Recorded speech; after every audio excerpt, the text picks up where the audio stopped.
cómo optimicé el render de mi motor gráfico para que ande de así a así. Y cómo pensé el código para optimizar la simulación de físicas para que con 1 millón de partículas pase de andar a 1 tick por segundo a más de 60. Arranquemos.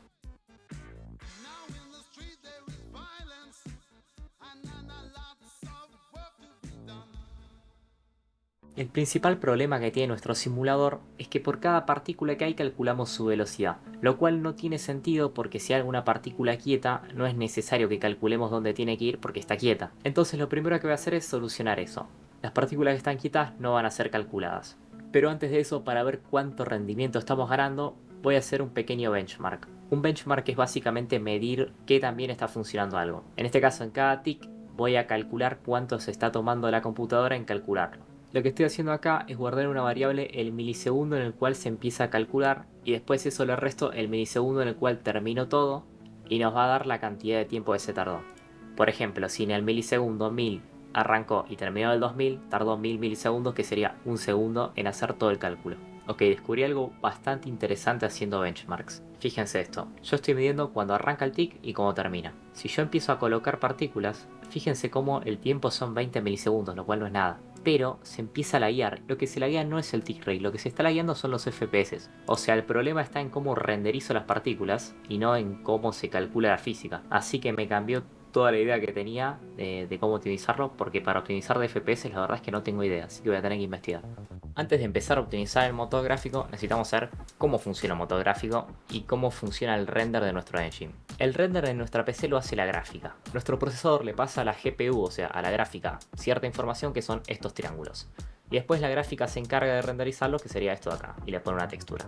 En este caso, por cada partícula, que es un cuadrado, lo que hacemos es dibujar dos triángulos. Con dos triángulos armamos un cuadrado. Entonces, si nosotros tenemos, por ejemplo, 1000 partículas, estaríamos dibujando 2000 triángulos. Dibujar 2000 triángulos la verdad es que no es un problema. El problema entra cuando tenemos 1 millón de partículas, como es el caso si queremos hacer que cada partícula mida un píxel. Al haber 1 millón de partículas serían 2 millones de triángulos y nuestra gráfica explota. Pero ¿cómo hice para pasar de dibujar 2 millones de triángulos a únicamente 2? Como les dije al inicio, a cada triángulo le corresponde una textura. Entonces lo que podemos hacer es pasar de dibujar dos triángulos por cada píxel a dibujar una imagen grande o un rectángulo grande que ocuparía toda la pantalla y ponerle una textura que sea exactamente lo que nosotros queremos que vea. La idea sería dibujar un rectángulo grande que ocupe toda la pantalla, que esté pegado a la cámara y pasar la información de cómo tiene que ser cada píxel. O sea, si esta es una arena, dibujamos arena. Y así armamos lo que nosotros queremos y se debería ver exactamente igual, lo único que en vez de usar 2 millones de triángulos usamos 2. Ok, acá ya implementé esto. Lo que estoy haciendo es crear un byte buffer y una textura. En este caso es un int porque representa un ID. Pero nada, veníamos la textura y después con el byte buffer le pasamos la información de los colores. En este caso me fijo por cada grid. Si tiene una partícula, le paso el RGB de esa partícula y si no le paso un color negro que es 000. Después se da vuelta el byte buffer, se setean ciertos parámetros y después hacemos que ese byte buffer se escriba sobre la textura y logramos esto. Como se puede ver, podemos dibujar tranquilos. Esto acá, recuerden, son únicamente dos triángulos. Es un cuadrado gigante con una textura. Bueno, ahora que por fin puedo optimizar el bitrate, le voy a explicar lo que está pasando. Al final del video anterior expliqué que la simulación se hace por cada partícula incluso si están quietas. Así que lo primero que habría que solucionar es eso. Si nosotros recordamos del video anterior, lo que hace nuestro engine es tener una lista de partículas. ¿Cuál es el problema con esto? Que una vez que una partícula llega abajo sigue estando en esta lista, por lo cual si yo tiro otra estaría haciendo el chequeo de estas dos partículas, lo cual no tiene sentido. Porque ¿por qué querríamos nosotros chequear si esta partícula está en el suelo si ya sabemos que llegó al suelo? Ya se imagina el problema, si nosotros tenemos 1 millón de partículas, por más que esté una sola cayendo, el chequeo se hace por el millón de partículas. En este caso voy a hacer algo muy parecido como lo hace Minecraft. Voy a crear una especie de cola donde yo voy a tirar las partículas que quiero que se haga un chequeo de ticks. Cuando nosotros poníamos una partícula, la añadimos a la lista. Entonces lo siguiente que va a hacer nuestro engine es chequear que abajo esté libre o no. Si es el caso de estar libre, baja. Y la agrega de vuelta para que se haga otro chequeo en el siguiente tick. Así va a ir bajando a poco hasta que llega al final. Hace el último chequeo y se da cuenta que no puede bajar. Por lo cual, una vez que se estableció en un lugar, deja de enviar esa partícula a la lista. O sea que se dejan de hacer chequeos. Es decir, que podríamos tener toda la pantalla llena de partículas que cuando una nueva caiga solamente estaríamos calculando esta.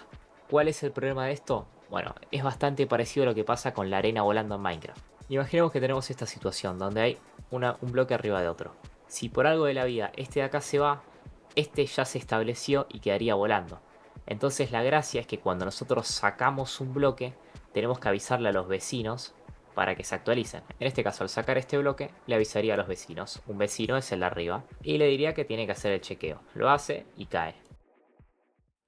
Fíjense, acá abajo tengo un contador que muestra la cantidad de partículas que se están actualizando. Si yo pongo una, fíjense, ahí tira, bueno, 20, 30, 40. Y es por la cantidad que están en el aire. Y que incluso a veces agarra a los vecinos, tipo a los que están al lado, y los tiquea, que es la gracia. Fíjense, tira 2000, 3000, pero una vez que se estabiliza toda la simulación, se va a cero.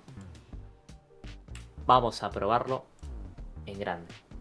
A ver, yo tiro arena. Están actualizando 100 y una vez que se quedan quietos 0. Ok, perfecto, parece que funciona. Voy a seguir tirando. Fíjense cómo se están moviendo estas de acá que se están actualizando y ahí, ok, ahí llegó a 0. Y teóricamente sí, cuando yo tire va a andar bien. Fíjense, esto muy Minecraft como se actualiza, pero parece que está andando bien. Después de tener el engine funcionando todo optimizado, lo siguiente que quería hacer era añadir explosiones. Pero a la hora de añadir explosiones me di cuenta que estaba todo mal. La función que calculaba las físicas y añadía las velocidades no tenía mucho sentido y solamente funcionaba para abajo. En sí debería haber funcionado, pero se ve que no, así que tuve que rehacer todo de cero. Esto que ven acá son experimentos que estaba haciendo poniendo como centro de gravedad el centro de la pantalla. Una de las cosas principales que solucioné es el tema de las velocidades. Al ser una grid, ¿cómo podemos hacer que algo tenga una velocidad que no sea un número entero? O sea, no se puede mover una grid y media. Es por eso que tuve que pensar algún sistema para representar las partículas en una grid, aun cuando no están centradas. Al final salió bastante bien. Bueno, ahora los dejo con unos clips de cómo fui testeando y añadiendo las cosas. También algún bug que es bastante gracioso e interesante.